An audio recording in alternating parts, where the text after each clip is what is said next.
All right, so I ain't posted in a little minute. I think it's been 2 weeks, something like that. But yeah, one, been a lot going on. You know, I got 2 jobs again now, so, and I play soccer, so your boy be needing sleep. He be needing to rest. You know what I'm saying? Like, hey, be having to catch up on my Z's, but also, honestly, if God hasn't imparted something upon me, I'm not going to force it, you know? That being said, the thing that I've been ruminating on for a little bit, that God has put on my heart, really over the past, I could say weeks, but honestly, it's kind of been months. It's been like the whole concept of dreams, setting goals, and personal ambition. I guess selfish ambition versus godly ambition. Because for me, like,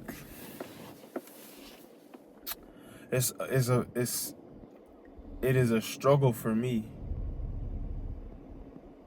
to understand it, honestly, because for most of my life I've been working to be a professional soccer player, and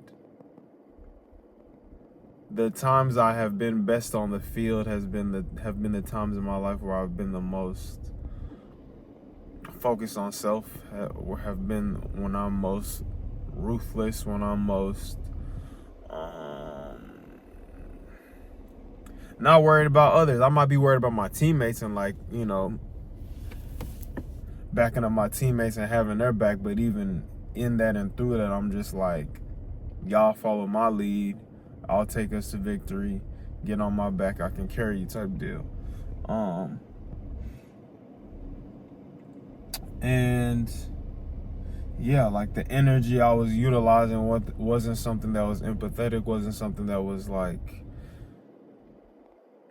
cared for others per se, because even in that you would think, oh, being selfish, caring about it. No, it's like, I want to win and y'all not finna make me lose.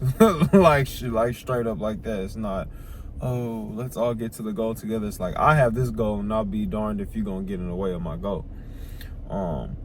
So, and obviously that filtered into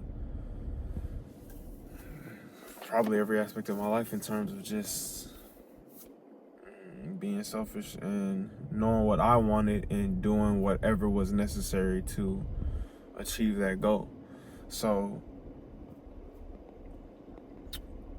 the closer I've gotten to Christ and the more I've realized, like, okay, I must decrease so that he may increase. It's like, I have a very hard time with excelling or trying to succeed, I guess, because the energy, mentality that I utilize most of my life, that I have been successful, has not been one that is like God-fearing. Like, even just going pro, it's like people say, you know, people from poverty, like, oh, I want to be able to take care of my family. Some people just want to be rich and famous. Me, I always wanted to be the best and rich and famous, but more like I wanted to do whatever. I wanted to have the ability to do what I want, when I wanted, where I wanted, how I wanted. I wanted full autonomy over my life in every aspect of my life. And I laugh as I say that because, ironically, as I've gotten closer to Christ, I'm realizing, like, I don't have any autonomy. Like, yes, you have free will, you have free choice, but it's like, ultimately, I'm going to submit to the Lord. I'm going to choose to submit to the Lord. And once I choose to submit to the Lord, it's like, yeah, whatever you got planned, brother, that sounds really good, but it ain't got nothing to do with nothing, okay? Like, you're going to do and go where God leads you, where Christ leads you. Aside from that, like, you can do what you want to do. It's not going to yield any fruit. It's either going to be unsuccessful, or even worse, it'll be successful and you're going to feel empty. You're going to feel like something's missing, right? So yeah, like it's hard for me to like about face like because I don't know. I guess I'm an extremist. I overindulge in things or I underindulge in things. So it's like when when I was all about my soccer, like I was all about my soccer. Like people will call me Kobe Bean. Like I'm overtraining. I'm training 5-6 times a day type deal. Heck, before when I was in high school, I was all about soccer. Like in terms of just nothing else mattered. Nothing else mattered. I don't care if I was missing time to hang out, which, you know, African family, old school African family, not that they let me go hang out a lot, but I didn't care about none of that. Like, I'm training. I don't care about no school dance. I'm training. I'm training. We training, and we training some more when we done training, okay? Like, now it's like, and as I left high school, it's still the same thing. Like, I'm trying to go pro. I'm trying to be the best. I'm trying to be the next Messi, next Ronaldo type. Like all my time and attention and focus is going towards that. I had some seasons where I gave my friends more attention and I felt guilty for that because I'm like, yo, like y'all wasting my time. What am I doing here? Like I'm being a quote unquote good friend or whatever, but I'm taking away from time that I could be working towards my goal. And again, it's not that I wanted that for anything good. It's, you know, full self-autonomy and honestly probably a bit of wanting to feel important because I've realized over my life that God has shown me that I've idolized that specifically, wanting to feel important, wanting to feel significant, and just my feelings in general. I idolize and I have idolized that more than even, say, going pro or whether it's a marriage, romantic relationship, people pleasing. It's always roots from my feelings, and it was always like, okay, well, I feel this, I want this, or I want this so I can feel this. It doesn't matter if God is telling me, no, that's not what I have for you right now, you need to wait, or that's not what I have for you at all. I've been like, yeah, that sounds good, God, but like this is what I want, this is what I'm feeling, so this is what I'm gonna do. Because I feel like this is the best method to get to where I want. And yeah, now like going back and truly leaning on Christ is very hard for me to like strive or do things like with excellence, I guess you could say, because I've always had a certain mindset about me when I'm trying to do certain things in terms of be excellent and be great or do things to the best of my abilities, I should say. Yeah, that's a phrase I'm looking for. Do things to the best of my abilities. Because motivation. I'm like, okay, I know when I was doing those things, when I was trying to be even just like being a good man, a good person, it's like you're trying to be put on a pedestal. You're trying to be looked at in a certain light, framed in a certain light. And it's like, okay, like now understanding that, you know, God is the thing to be exalted, not my feelings, not how I want to be perceived, not my emotions, not my ambition. I'm like, I kind of went the whole opposite way of, okay, well, not nothing I do matters, but like nothing I do matters. Like I shouldn't, not what's the point of giving them all, but like I know the negative that comes in me when I try to do those things. So I'm like, what is the point? Why would I try to put myself in that headspace of trying to do it to the best of my abilities or whatever, because I'm ultimately just going to be doing things selfishly. And it's like God has detoxed me from those things, and he's just been putting it back on my heart of like all week, different sermons, talking about sermons that I listen to on my, you know, Spotify and whatnot. And then today in I was about to say Sunday school. Boy, you're not a little kid. In small groups at church, same verse popped up from James, which is like faith without works is dead, right? And I'm just like, okay, I understand that in the sense of like, treating people correctly, right? But there's also, you've been given gifts, right? God has put you in certain positions and giving you certain gifts, so it's like you should use them. And like you should use them and use them to the best of your abilities to glorify God, right? Not so you can take the glory, but for you to give God the glory. And it's just very, like I keep saying, it's very hard for me as an athlete to do that, because like it's always been about me, right? And it's like, so to give him my best for it not to be about me, yeah, I sound really selfish, don't I? Hey, it's just a fact of the matter. You know what I'm saying? Sinful human being. But like it's hard, because I'm like, okay, like I don't even know how to mentally put myself in that space, because like my teammates will tell you, like nowadays it's I'm the one texting the group chat after practice or whatever, like, hey, yo, my bad, I was tripping at practice, because when I get on one, I get on one, right? And just meaning like when I get in that competitive zone, like it's not a friendly person, it's not an empathetic person, it's not a kind this that, like I care about your feelings. No, I'm trying to win, and if you're in my way, it's a problem. And if you're on the opposite team, even if we're on the same team, we scrimmaging, bro, I'm trying to destroy you. Like, I'm trying to destroy you. There's not any, like, but it's like,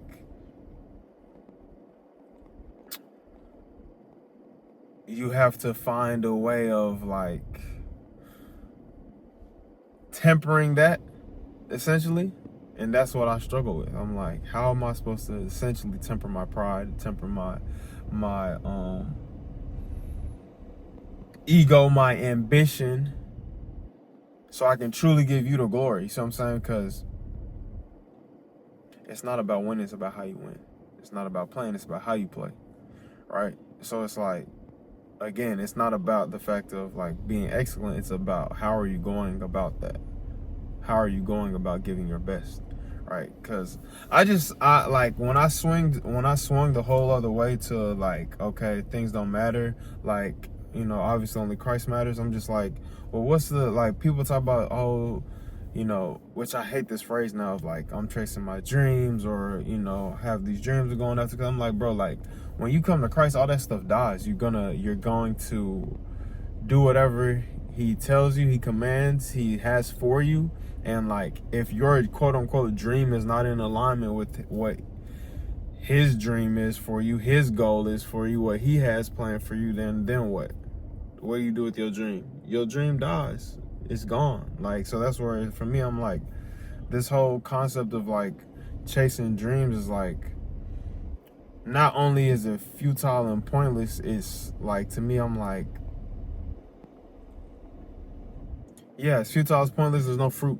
There's no reason to do it, right? So, yeah, like, that's kind of like an internal struggle, internal battle I deal with, because I'm like, yo, like, I know, I train, I love training, I help people with that. Even with that, there was a point in my life where, like, now I'm posting more content and stuff, and I have my workout website, and I'm actually ready to serve people. I've actually, like, God has humbled me, and I continue to humble myself before him, and I'm able, willing, and want to serve people in that, not just, oh, I train and I love training and I love how it makes me feel or whatever. But like, before, I literally didn't train people because I was like, bro, like, why would I train someone? Like, you need to be an elite athlete for me to train you. Now, little context, when I first got into college, when I went to ETSU, what was that, 2014, I would try to, oh yeah, we're gonna come work out with you. All right, bet. 2 days, then the third day they don't show, fourth day they don't show, and I'd be very irritated, because I'm like, I have changed my schedule for us to work out together now, it's time to work out, and you don't want to work out no more. It's like, no, like after 2-3 times, I'm like, nah, bro, people aren't serious. I'm not like, But like, I kind of developed this like mindset of like, bro, no, like y'all not serious, y'all not for real. Y'all just, I'm not gonna train the average Joe Schmo, which I just see now is like arrogance, being prideful of like elite athlete. Like a normal person doesn't need to work out. You know what I'm saying? But yeah, it's like I know I can utilize that gift, and I'm not gonna be so much in my ego and pride and all that, and I know how to do that calmly without being egotistical, but and using that type of energy. But like actually like competing, it's not as impossible. It's just like God is rewiring me, and I'm literally learning in real time how to do that. Because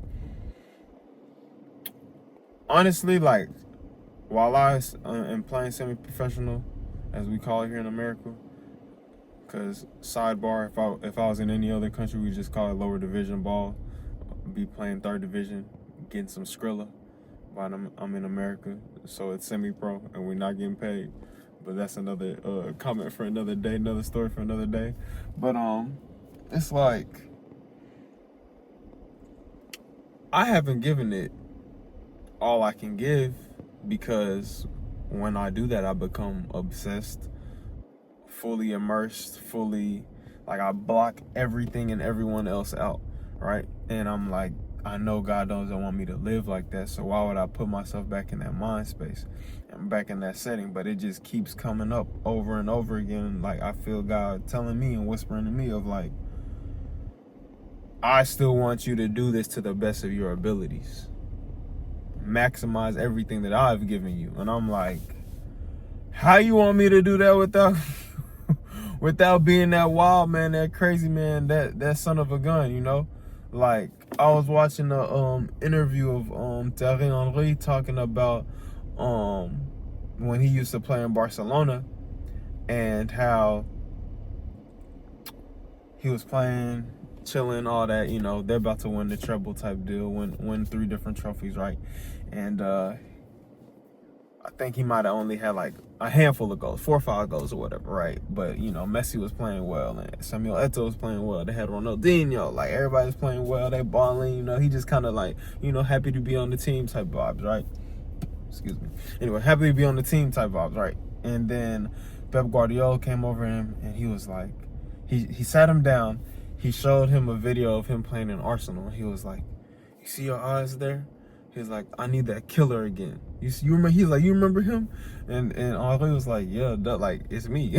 Like, duh, I remember him. What are you talking about? And he was like, "I need you to be that killer again." He's like, "I need those eyes again." He's like, Henry looked and he said, "Those eyes, that man is a problem." He was like, "He's a son of a what."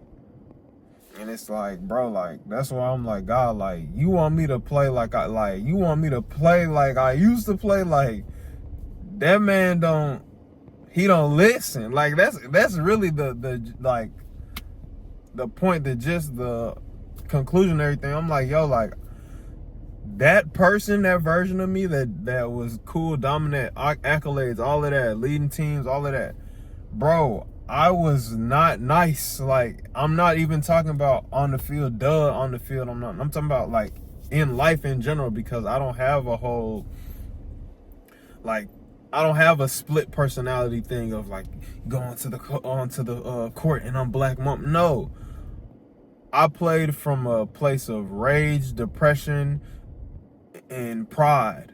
Like, I'm gonna prove doubters wrong. I'm transmuting my like sadness in terms of like, oh, okay, like whether it's parental or familial, of like feeling insignificant and being sad about it, feeling lonely, being sad about it, like everything is getting transmuted into winning and dominating, right? And it's like, God, you about love, you about peace, you about joy, you know, fruits of the spirit, all that. You know what I'm saying? Yes, doing things to the best of my abilities, but doing them in a way that glorifies you. So I'm like, how am I supposed to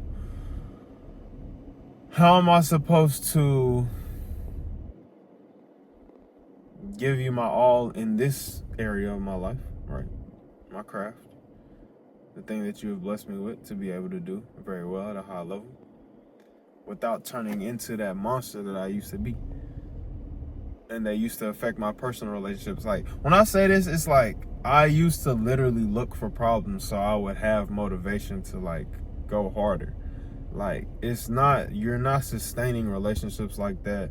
And I'm not talking about romantic, I'm just talking about in general. Like, bro, like I always had a problem with somebody, whether it was my family, whether it was my friends. Like, because I'm looking for a problem.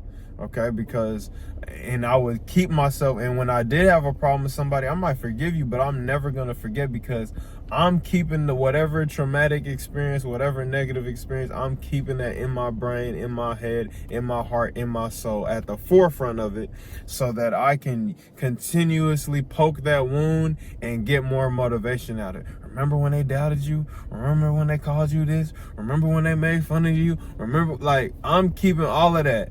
And I'm like, oh yeah, I got something for that. And it's like, God, like, I don't know how you want, I don't know why you keep, because for me, I'm like, it'd be much easier for you to just be like, yo, like, I don't have this for you, 28, you about to be 29, right? Like, it's just not for you. But doors keep opening for me to continue to play. And I'm like, okay, if you continuously open doors for me to play, like, obviously, like, you're clearing this path for me that you want me to walk down. And I'm just like, okay, then, like, and if I know that I haven't been given it, you know, all of me, and I have more to give, and I should do that to glorify you, then, like, I don't know, I guess I'm just like, show me how. So, like, yeah, that's what I've been going through, processing. And I even started, like, not condemning others per se, but I kind of just had this, like, sour taste in my mouth when certain, like, you know, you get on social media, people talk about God, and but in a way of, like, you know, he's gonna help you achieve your dreams or whatever, and I'm just like, bro, like, God is the goal, God is the dream, God is everything that we're searching for. So to insinuate that he's, like, about to help you achieve something, or wants to help you achieve something, or framing him as something that is there, that a force, a being, or whatever that is there to help you achieve a goal, is like, I'm like, not even as disrespectful or blasphemous, I'm just like, it's just scripturally incorrect, right? Like, it's just, like, biblically, like, inaccurate. But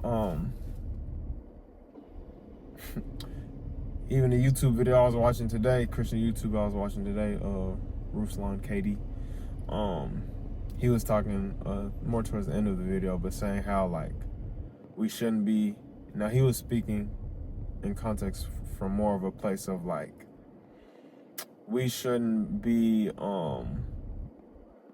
scared to take action, or disconnected to take from taking action, that action being doing things for Christ, whether it's sharing the gospel, whether it's using your gift to the best of your abilities, whatever God is giving you that he's put in your hand, to utilize that for his glory. We shouldn't be afraid to do that because of being afraid of the end times, or, you know, if you feel like, this is the context he was speaking in, of the world is, we're in the end times, the world is coming to an end. Like, whatever your mentality is and your philosophy is about revelations, whether you're thinking that, you know,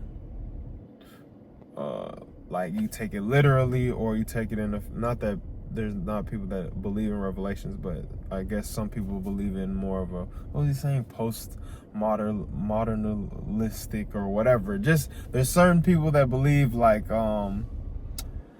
it's coming, God's coming, and, like, there's no point in doing anything because the world is the way it is.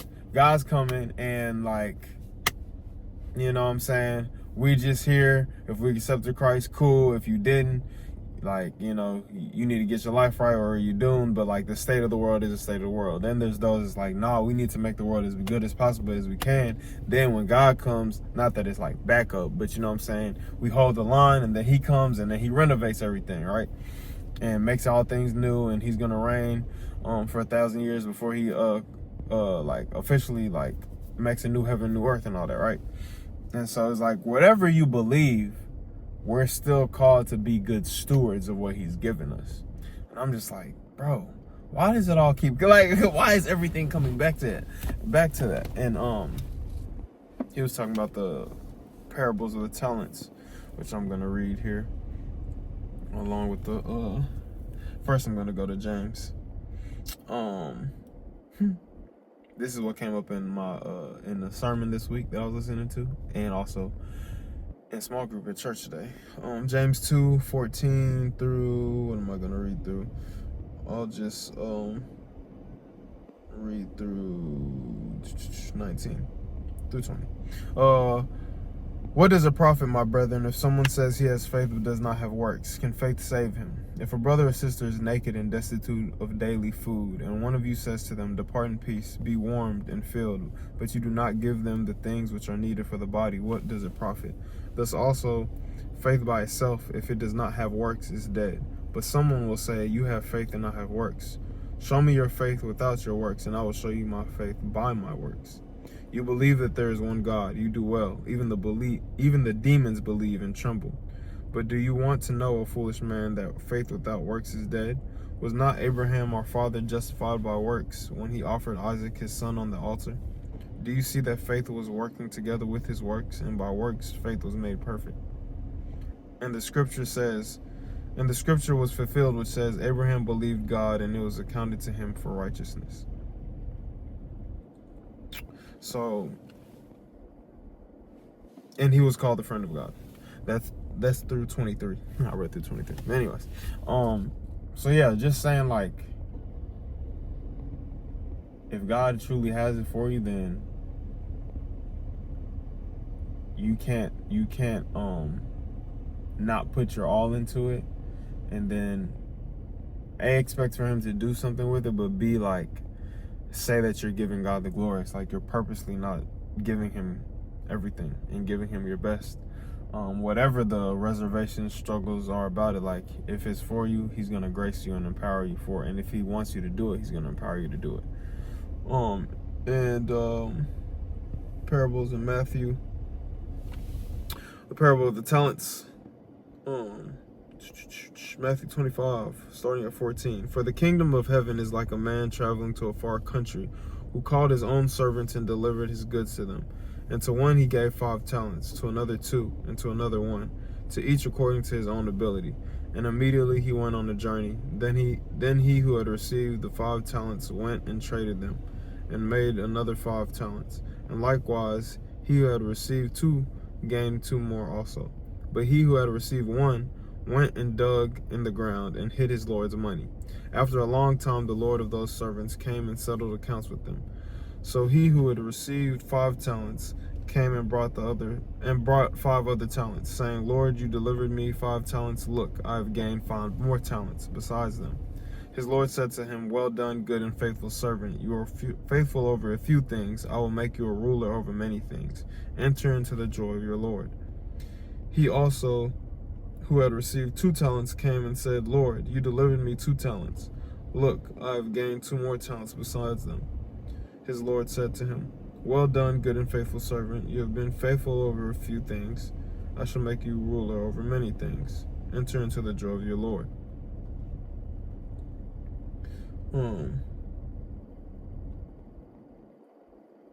Then he who had received the 1 talent came and said, Lord, I knew you to be a hard man, reaping where you have not sown and gathering where you have not scattered seed. And I was afraid, and went and hid your talent in the mud.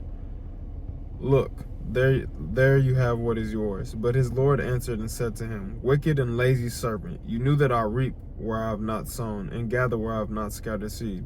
So you ought to have deposited my money with the bankers, and at my coming I would have received back my own interest. Therefore take the talent from him, and give it to him who has 10 talents. For to everyone who has, more will be given, and he will have abundance. But from him who does not have, even what he has will be taken away. And cast the unprofitable servant into the outer darkness. There will be weeping and gnashing of teeth. So that's 14, Matthew 25:14 through 30. So yeah, that was just very poignant to me, because I was just like, dang, bro, like, it is paramount that you give the Lord your best, whatever. That doesn't mean that I'm going to turn into Messi or Cristiano Ronaldo as I always dreamt of when I was a child. That doesn't mean even that I'll get to go play in Europe. Maybe I'll just play here. Maybe I won't be anything in terms of, you know, professional soccer player. Maybe it won't work out or whatever. But it's just like,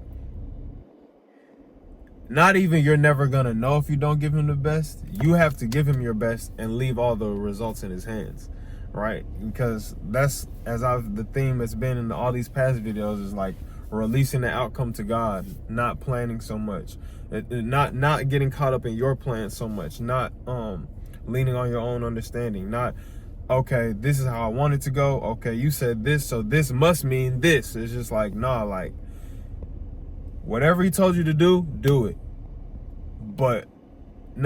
And trust it. And trust him. And do it to the best of your abilities. You don't know what's gonna come from it, ultimately, right? But you have to be faithful in what he's given you. You have to be a good steward over what he's given you. And let him do what he's going to do. And trust that whatever he does, he's sovereign, he's holy, he's omnipotent, he's omniscient, and omnipresent, and he knows what he's doing. And it's always going to be for his glory and your greatest good.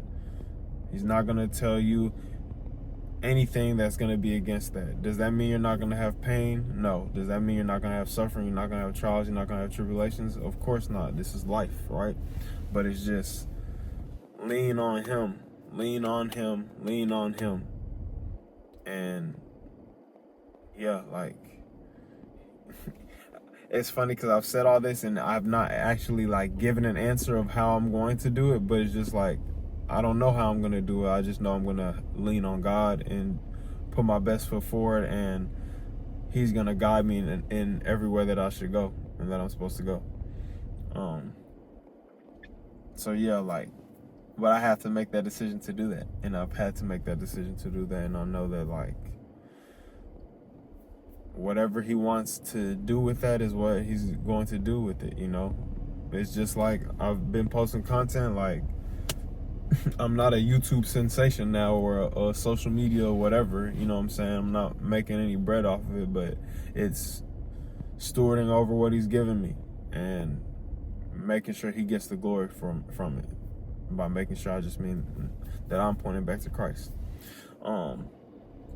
So yeah, like, I might only have freaking whatever I have, 19 subscribers and however many followers I have on my social media accounts. I might have that till the day I die, but as long as I'm stewarding over that well and preaching and pointing to Christ. I'm not a preacher, but pointing to Christ, and doing it to the best of my abilities, I'm being faithful over what he's given me, and that's like the most important thing. So yeah, that's the word of the week. Very long YouTube video. I'll post a little clip on my socials. Yeah, follow me on the socials. Get at your boy. Check out the workout website, Boston Plans. Yeah, y'all be blessed. Have a great week.